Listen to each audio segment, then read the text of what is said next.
In this video, we're going to read through Colebatch's 2014 analysis of what policy is, entitled The Interpretation in the Analysis of Policy.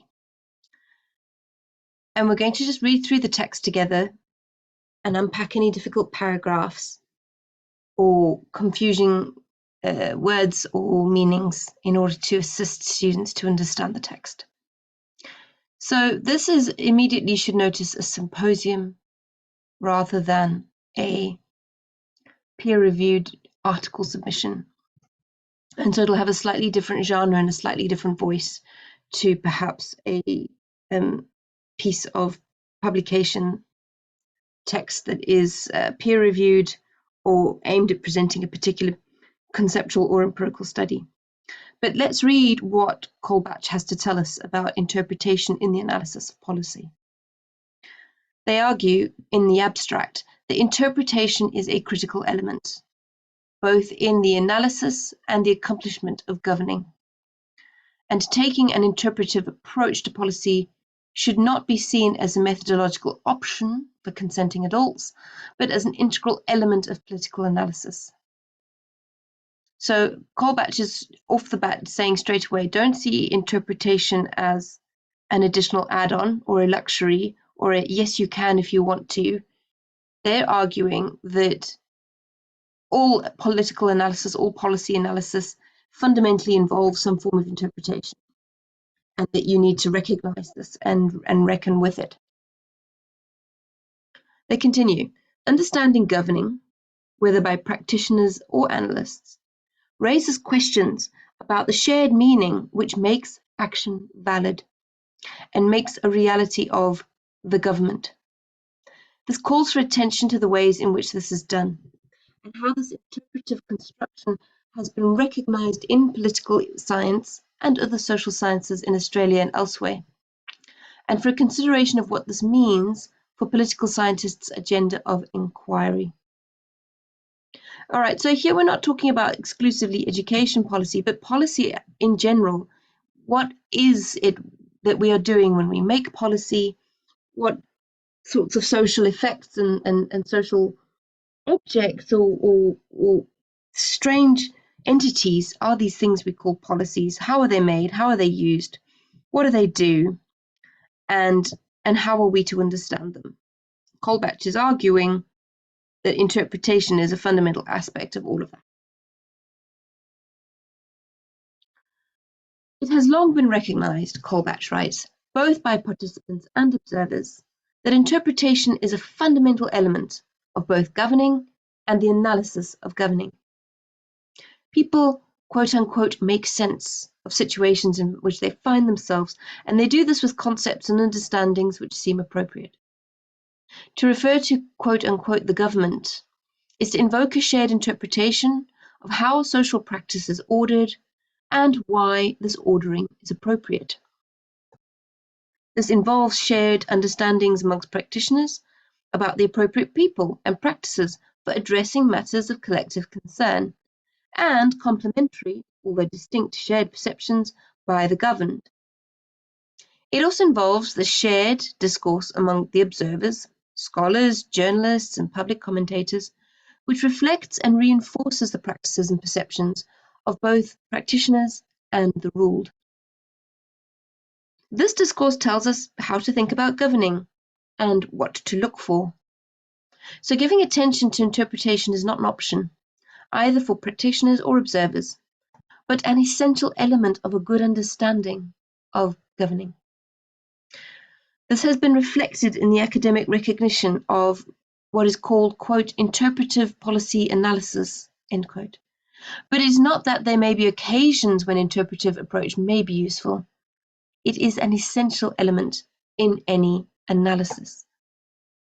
We just pause there and have a think about how there have been such strong efforts, whether through the use of objective statistics, evidence-based policy, etc., to remove the interpretive element of policy making, policy enactment, and policy study. There has been this desire to remove interpretation as if it is a flaw, a problem to be solved in making policy. Colebatch is arguing differently. Colebatch is saying, no, this is in the beating heart of policy. You take the interpretation out, it's no longer policy at all.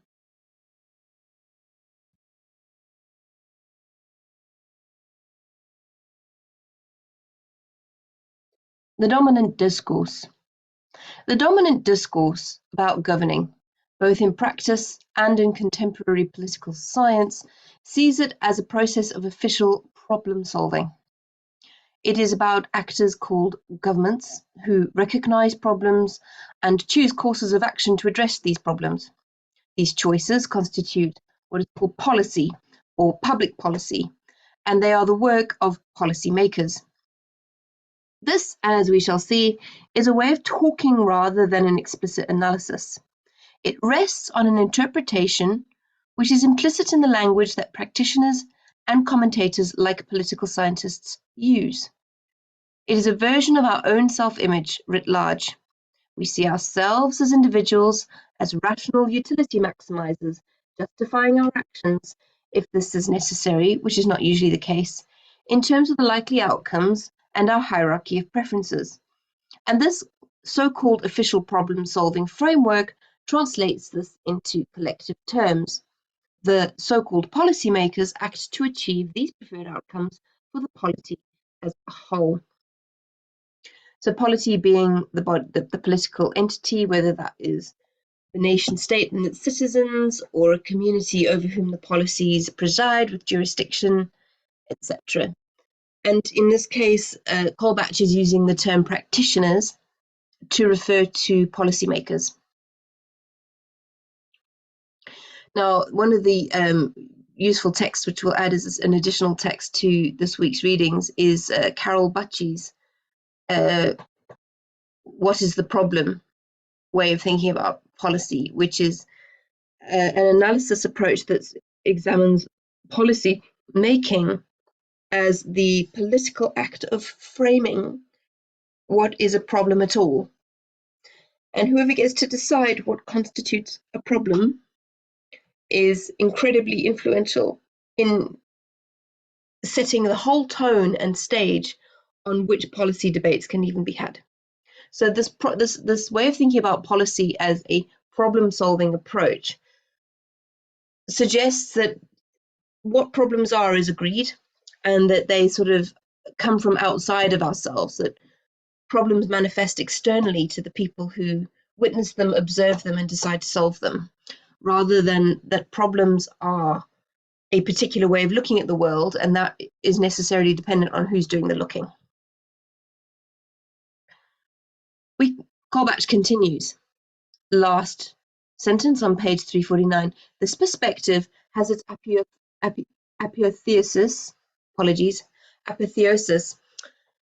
in the demand for evidence-based policy, with randomized controlled trials of policy options to show policymakers the optimal choice. So apotheosis is like apogee. It's the prime example, the most extreme version thereof.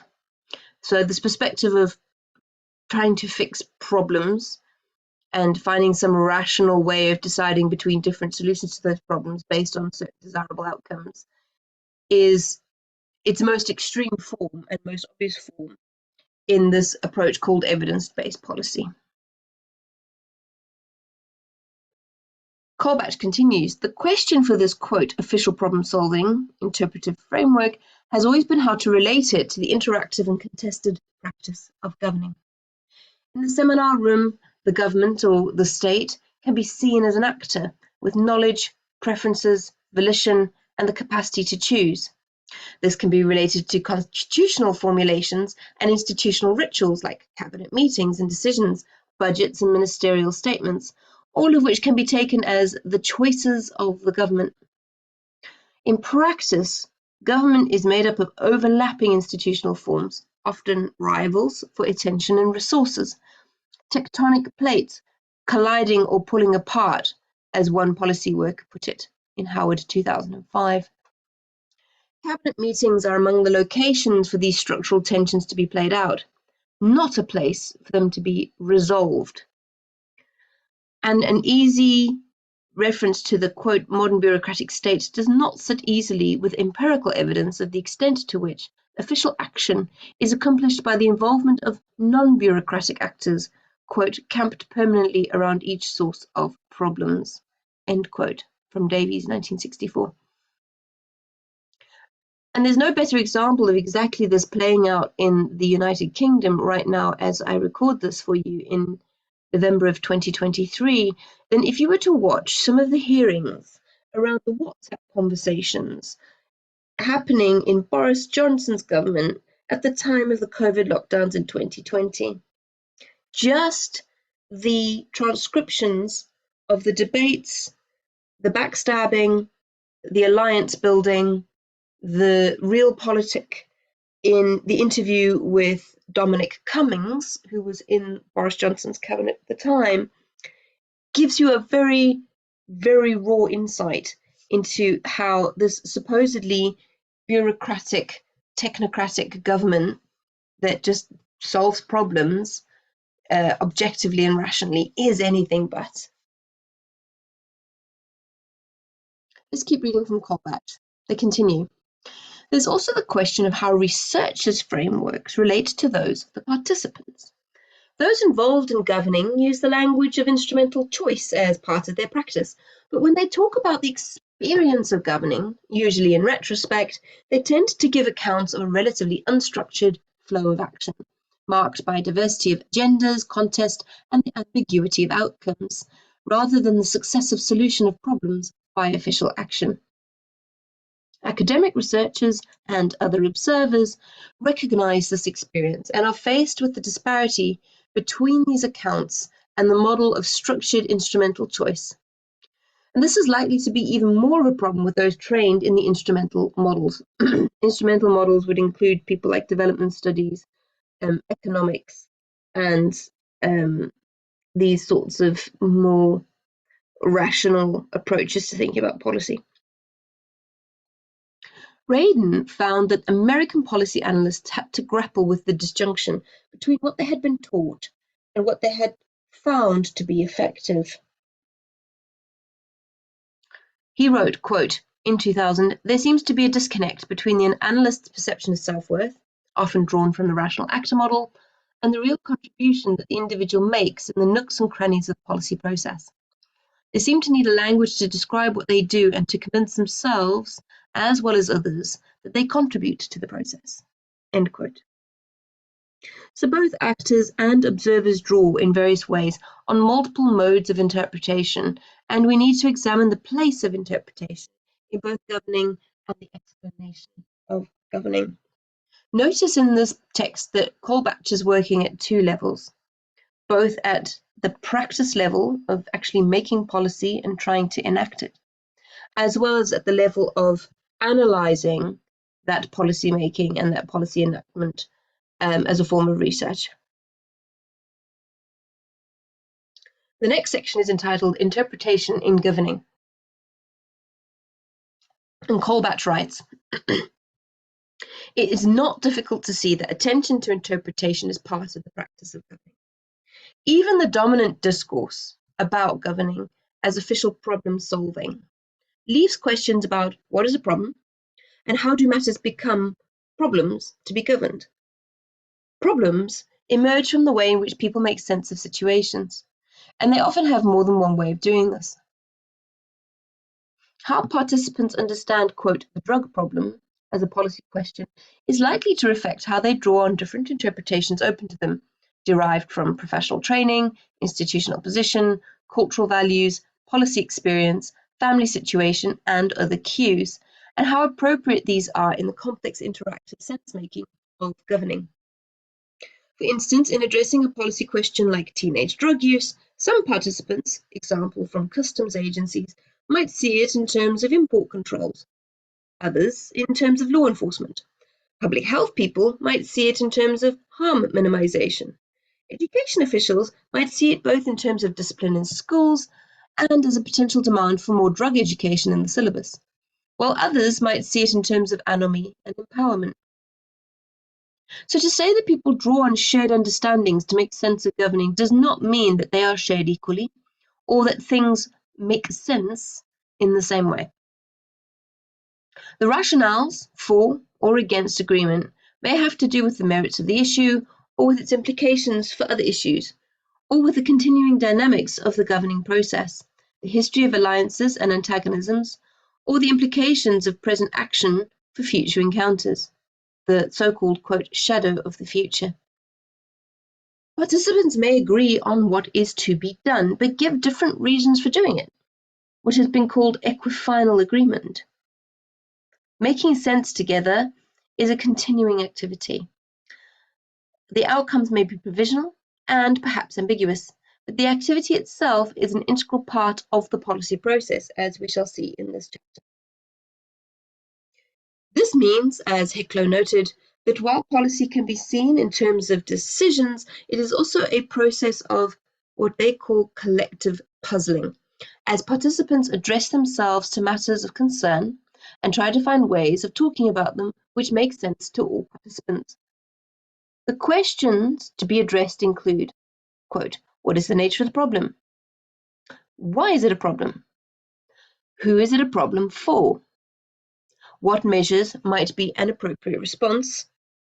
And who should be involved in this response? And commonly, different participants might come up with different answers to these questions. If the questions were put to them, which they might not be if it is assumed that everybody knows what the problem is. While standard policy analysis texts are prone to listing define the question as the first stage in the process, practitioners often find that this is a continuing process, perhaps not explicitly addressed, with tacit and provisional outcomes in reflecting the nature of the participants, the extent of their involvement, and the courses of action that people could agree upon. In stable policy settings, what Richardson and Jordan called policy communities in 1979, there is a relative agreement on the nature of the problem and how it should be addressed. But in new or contested settings, participants need a shared interpretation, what Rowe calls a meta-narrative, which accounts for the problem and validates the response. Just press pause there. I think what Colebatch is saying here makes extra sense if you think about what has been termed the post-truth moment.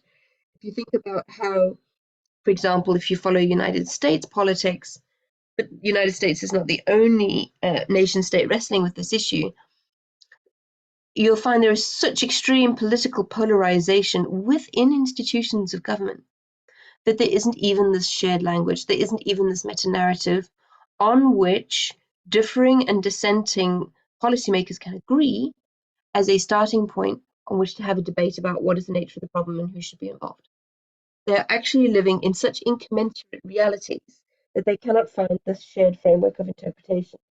And it is causing enormous political instability in what previously might have seemed to be what Richardson and Jordan here called a stable policy setting.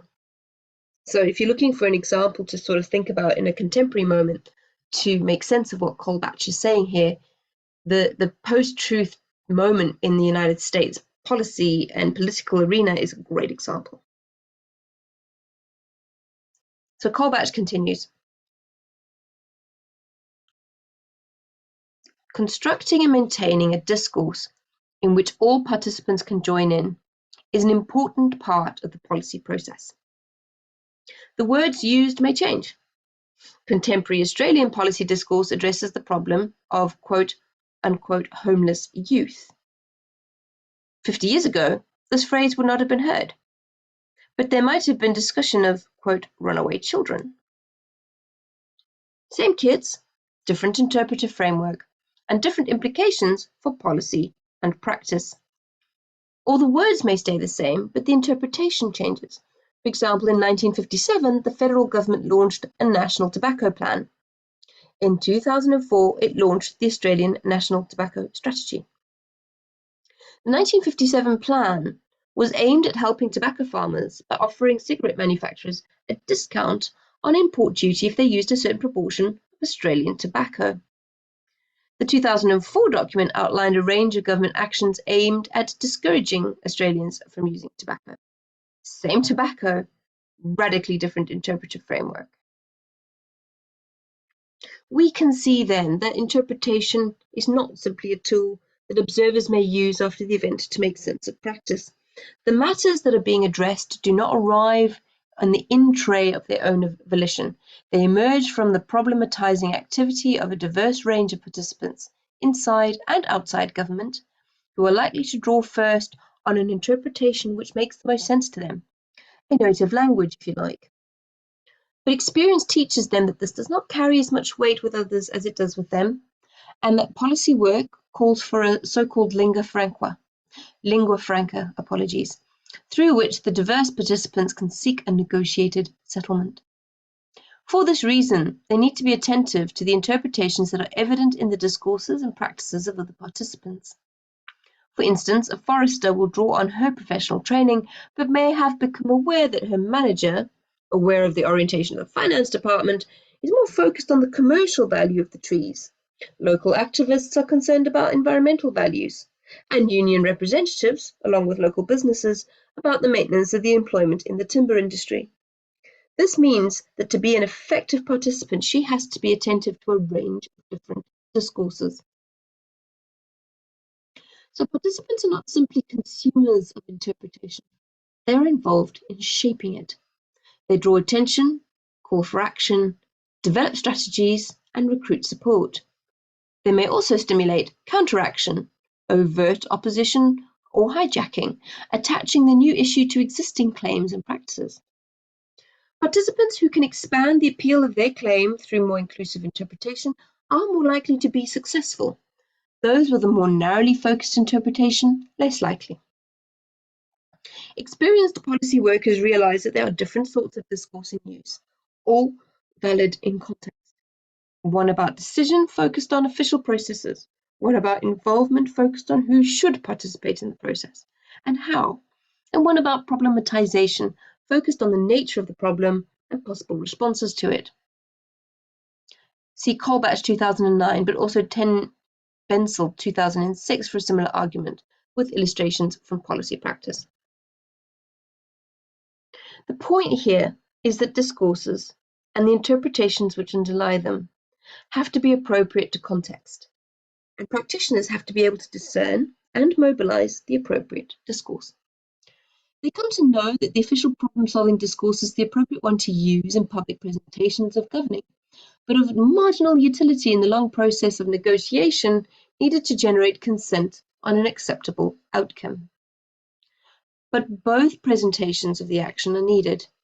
Collective outcomes may be painfully negotiated between competing interests, but they must be enacted in the discourse of official problem solving. Phrases like, quote, the government has decided. Experienced policy participants seek to develop relationships of understanding and trust with their counterparts and become aware of the interpretive frames in which they operate. In particular, they are sensitive to the ways in which political leaders have to present the outcomes. Getting the story right is an essential element in policy work. So if you, again, would like to sort of think about this, and what Colebatch is gesturing to here is also how one starts to think about leadership and influence and decision-making and authority in sociological terms as this negotiation and ebb and flow and careful orchestration of power dynamics in and between different groups of people, some of whom agreed with each other and some of whom fundamentally disagree. Then we start to see that there are these messy and quite nebulous concepts like I mentioned, trust and understanding, that are incredibly difficult to measure or control or predetermine or standardize or even necessarily make wholly transparent, but are fundamental to the messy act of negotiating and governing. Colebatch continues, interpretation and academic analysis. So now we're moving to the second level at which Colebatch says we need to attend to the concern of interpretation. If interpretation is part of policy practice, what does this mean for outside observers, like academic political scientists, as interpreters of this practice? Side note here, notice when Colebatch says policy practice, in a technicist world, we often talk about the difference between policy and practice, or policy and implementation. In a sociological or critical perspective, that distinction is less of a binary and certainly less of a causal relation between make the policy and then enact it, make the policy and then implement it, make the policy to govern practice.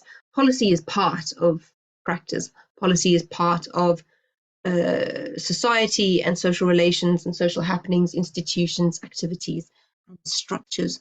And so policy practice is all this stuff that happens in the making, remaking, negotiating, quietly shelving, foregrounding, contesting, debating policy. This is a social practice. It is a thing humans do with structures, with logics, with institutions, and with strategic decision making. So that's what they mean by policy practice, is all these things that go into making, breaking, changing, keeping policies. They continue. Policy practitioners can tailor their interpretation to the context, but academics have to give a single public account. How do they deal with these divergent accounts of governing, with the contrast between an account of instrumental choice and an account of divergence, conflict, negotiation, and ambiguity? It must be said that for most academic writers, this has not been seen as a problem, which is perhaps surprising, since the earliest commentators often remarked that the interpretive frames from Europe, including the United Kingdom, often seemed inappropriate in, for example, the Australian context. Foreign visitors like Metten in 1901 and Trollope in 1873 commented on what they saw as distinctive Australian understandings about governing, and they were followed and reinforced by Hancock's text called Australia in 1930 and Eggleston's State Socialism in Victoria in 1932, both of which drew attention to Australians' predilection to collectivist answers to social questions. The political scientists who emerged after the war, that is the Second World War, tended to follow Crisp in seeing Australia as basically a British system with a few blemishes like federalism, a written constitution, and judicial review. I mean, whether you even think of those as blemishes is an interesting issue. But some touched on the way that distinctive Australian interpretations shaped how political questions were understood and managed. J.D.B. Miller's Australian Government and Politics in 1954 drew attention to the extra-parliamentary institutionalisation of areas of conflict, industrial relations, agricultural marketing, the tariff, in ways which facilitated management through shared understandings. His, quote, organs of syndical satisfaction, end quote. A.F. Davies had opened the first edition of his text Australian Democracy in 1958 with a much-quoted comment on Australians' quote, talent for bureaucracy, but in the second edition replaced it with the following, quote, it is as though there was a political gateway through which all issues pass, disputed from the moment they are in sight of it, and more hotly as they approach, they pass, if they pass, through and drop out of controversy for a time. Managing the procession are certain gatekeepers, not just the cabinet of the day, but bureaucrats, journalists, association heads, and independent specialists camped permanently around each source of problems. To talk of a political process is to recognise some hint of pattern in the way in which many different fields, the controversial is transformed into the routine. End quote. So lovely bits in this quote. For example, firstly, when you're doing a policy analysis, you're looking at these hints of patterns. You're looking at these trends and motifs and echoes and refrains that seem to crop up again and again and again across policy texts of a particular flavour or even different flavours. And really, when you're talking about what is policy practice, hopefully in a functional government that is able to finally arrive and resolve to some temporary settlement negotiated peace accord between differing interests and contradictory framings of problems. That last sentence is so lovely on page 353, how the controversial is transformed into the routine. A nice example of this would be equality of gender relations in the workplace. When the suffragettes in the West were arguing for equal pay and work rights for women, that was extremely controversial. We now see that as routine and taken for granted. And there are many other examples that are similar. And then we hit these moments of uncanny disturbance and irregularity in our ideas and interpretive frameworks, where what was once now routine reemerges as controversial again. One might think, for example, of the way that race relations are playing out in the United States and how this is casting an entirely new backward memory on whether the civil rights movement of Martin Luther King in the 1950s and 60s really achieved as much racial equality as initially people perhaps thought it did.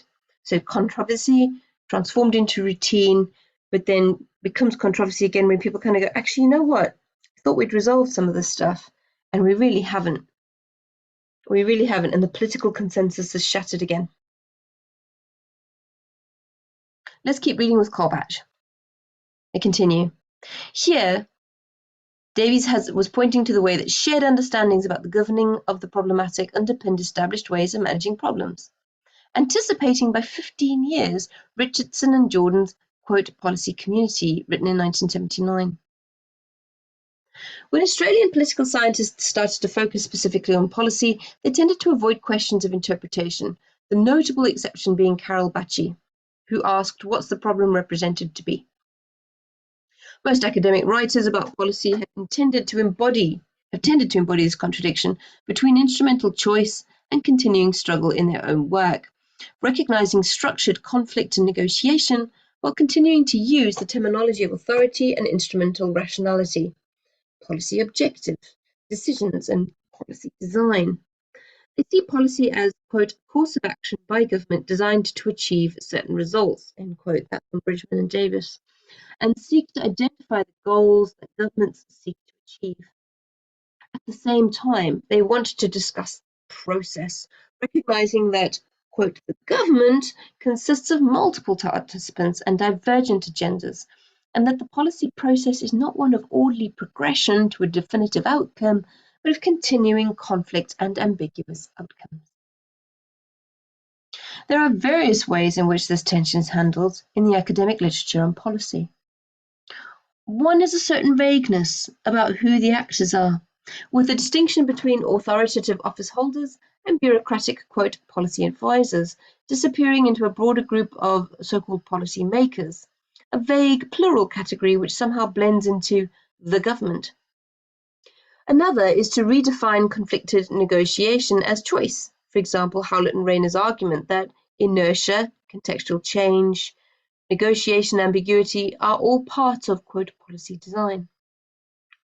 The instrumental narrative is often qualified by phrases like ideally, in theory, and in practice, with the policy process described as complex or messy, meaning that it does not conform to the instrumental narrative, and that the instrumental narrative formal or simplified.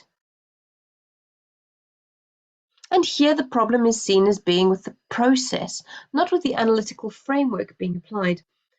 The policy process is seen as complex because the instrumental framework suggests it should be simple, and it is seen as messy because the framework implies that it should be neat. Notice that that word should is doing a lot of work there. In this context, there is a studied silence about the epistemological standing of the account being given. Let's just unpack that sentence. In this context, there is a studied silence about the epistemological standing of the account being given. So there is no noticing the grounds of knowledge production on which these different accounts of our policy are standing. There's no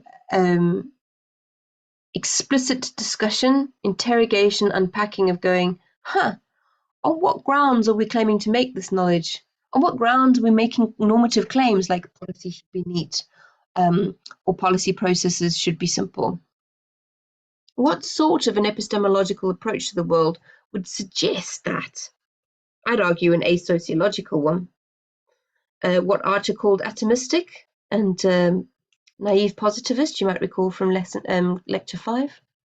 So Colebatch is noticing that these sorts of questions don't ever get asked about policy, epistemological standing of different accounts. They continue. Bridgman and Davis, for instance, present their instrumental policy cycle model as an empirical description. Australian experience suggests that a policy cycle is likely to begin with issue identification, they wrote in 2004.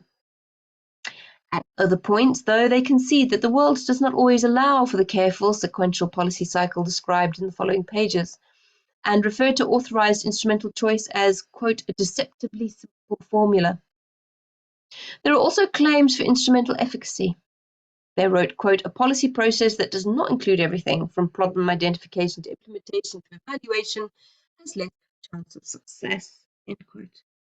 And straight normative exhortation when they wrote, quote, a policy cycle is something of an ideal, worth striving for, if not always attainable, end quote.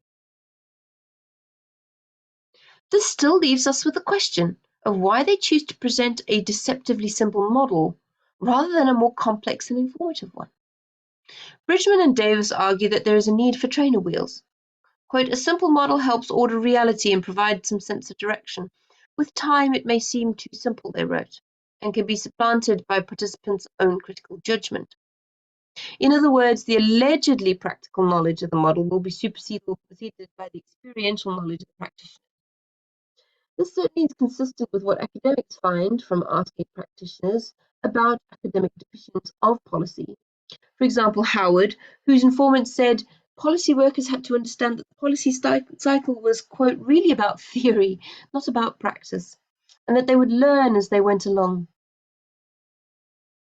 But this does not explain why practitioners are content to have academics disseminating an unhelpful account of the policy process. And here we have to consider the place of this interpretation in the governing process. Attributing the process of governing to the instrumental choices of authoritative leaders validates the outcomes and also points to the possibility of change. If this happens because the leader chose, then a different leader, or even the same one, could choose otherwise. As March and Olson put it, quote, it is hard to imagine a society with a modern, at least Western ideology that would not require a well-elaborated and reinforced myth of intentional change through politics, both to sustain a semblance of social orderliness and meaning and to facilitate change, end quote. That quote was written in 1989. I would suggest that it's no longer just Western societies where we see this ideology, this political belief in the orderliness and efficacy of leaders' decision making. Chat more about that in class. So how do scholars relate their own inquiry to this useful myth? Bridgman and Davis, of course, were central agency officials and wrote the first version of their handbook as an official text. Like most of the academic policy writers, they share the normative assumptions of the instrumental model. This is how governing should be accomplished, and claim the application of the policy cycle model can make for better, i.e., more instrumentally successful policy. The scholars may not be part of the action, but they are certainly supporters of its objectives, even though they may be critics of the means chosen. Means in this case implying the way that the policy is pursued.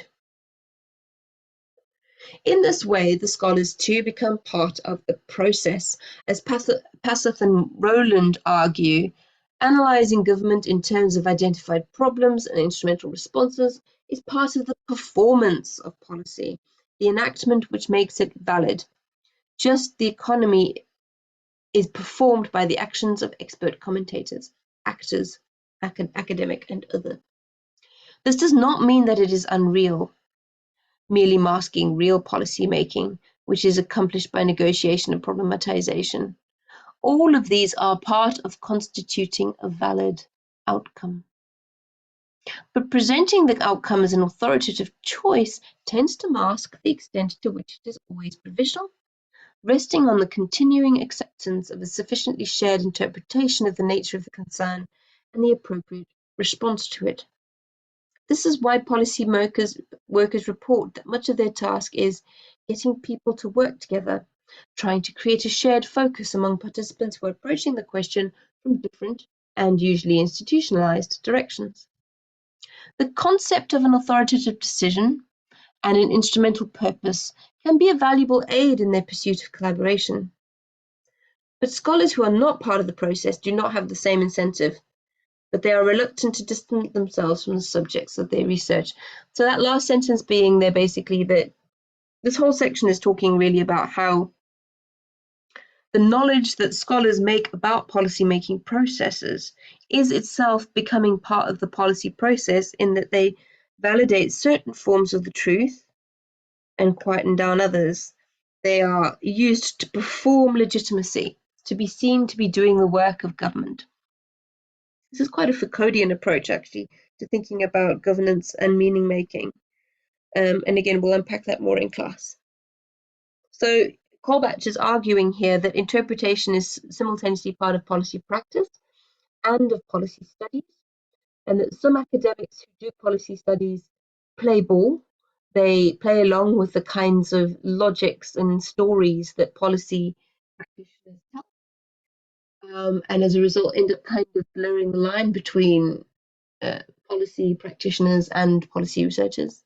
But this last sentence here also says that even scholars who don't toe the line, who are more interested in critiquing these performances of legitimacy, in examining these interpretations with a more critical eye, still don't entirely want to distance themselves too much from the people they're studying, because otherwise they could no longer study them.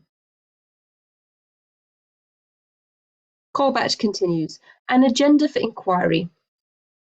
It is not difficult to identify fruitful areas for the application of interpretive approaches to policy practice in Australia. There are so many areas in which we need to ask people how people, quote, make sense in ambiguous and contested situations. It would be particularly valuable to build on the work of Carol Bacci, whose Analysing Policy, What's the Problem Represented to Be, is a very clear exposition of the different ways in which interpretation of a policy issue can be constructed and contested, and a useful model for student projects. It would be useful to probe the way in which interpretation is shaped by institutional forces, particularly occupational training, and its reinforcement by organizational structure. In this context, we need more tracking of the ways in which participants manage overlap and conflict between different interpretations, whether meta-narratives emerge out of the overlay of interpretations, and how questions of interpretation are related to institutional questions. Boxelar et al. Show how an extension program, which the policy workers saw as an exercise in the collective governing of farming practice by farmers, was reinterpreted by departmental management as the delivery of services by the department to its, quote, customers. This calls for a closer investigation of the variables in the dynamic of interpretation. Which factors, structure, participation, external factors, which count for most, and in what contexts? Ten Bensel points to the interactive nature of policy discourse and the need for policy workers to be able to respond to others' initiatives with the sort of knowledge which is appropriate in that context. We need to know more about the factors that stabilize interpretations or unsettle them, and in particular, how much changes in personnel are accompanied by shifts, marked or gradual, in shared interpretation. If there is equilibrium, is it punctuated, or does change happen in less dramatic ways?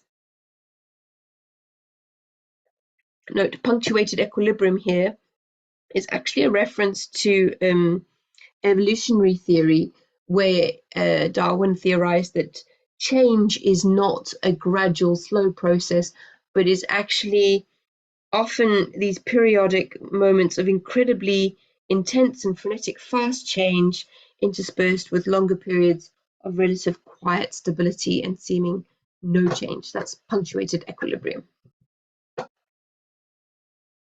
Colebatch continues, and what is particularly important is to demonstrate the relevance of an interpretive approach to the policy studies mainstream, which, particularly in the US, is prone to intellectual fashions. An analytic idea is put forward, it acquires followers who apply it in different policy contexts and find it good, and then become its advocates of its use as a universal approach, engaging in contest with the advocates of other approaches, where the question is less what do each of these approaches have to offer, and more, which is the winner. A recent conference in the US compared different approaches was promoted as a shootout. Moreover, as we have seen, writers in the mainstream have found it difficult to avoid the rhetoric of instrumental action, even though the need for a more accurate analysis is recognized. It would probably help to persuade researchers to focus on broad patterns of governing over time, rather than trying to identify the impact, or even simply to chart the history of a particular governmental measure. Side note for everybody, I absolutely hate this word. We can talk about why in class. This would help to bring out the relationship between interpretation, interaction, and rulemaking.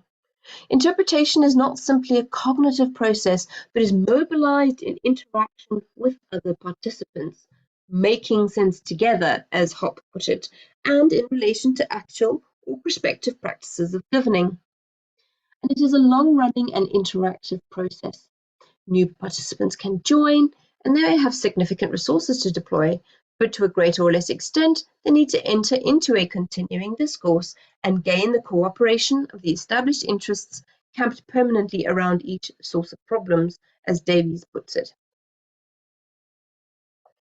But the problem remains that the depiction of governing as coherent, authoritative, instrumental action is the part of enactment of public authority. Outcomes which are painfully negotiated between the interested parties have to be, quote, signed off by the appropriate authority figure, and in the official account represented or represented as choices by the government. Participants know the importance of respecting this discourse of authoritative instrumentality in their public acts.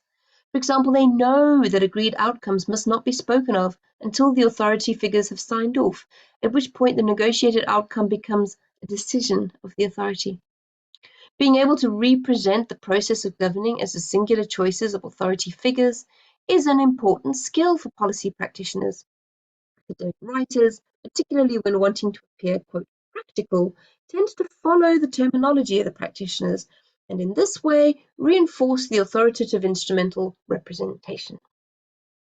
This leads to the irony of an array of academics endorsing successive editions of the Australian Policy Handbook as a practical guide to policy, while the practitioners interviewed by Howard described the instrumental model as a theoretical construct, really about theory rather than practice. What is needed then is a critical but sympathetic understanding of the place of authority in the process of governing, and in particular in the construction of policy. This calls for a recognition that the policy process is concerned with the collective management of the problematic, and that authority figures are presiding over the interaction, and by the application of their legitimate authority, validating the outcomes. Experienced practitioners know this anyway, but feel compelled by the demands of partisan competition and the 24/7 news cycle to produce announceable achievements and to claim credit for the outcomes of collective activity. A bit of theorizing of the process of governing could make the policy process less stressful for the practitioners, as well as more comprehensible to the student. Plenty of food for thought there. I hope that this little video has helped you to read and understand what Colebatch is trying to share with us.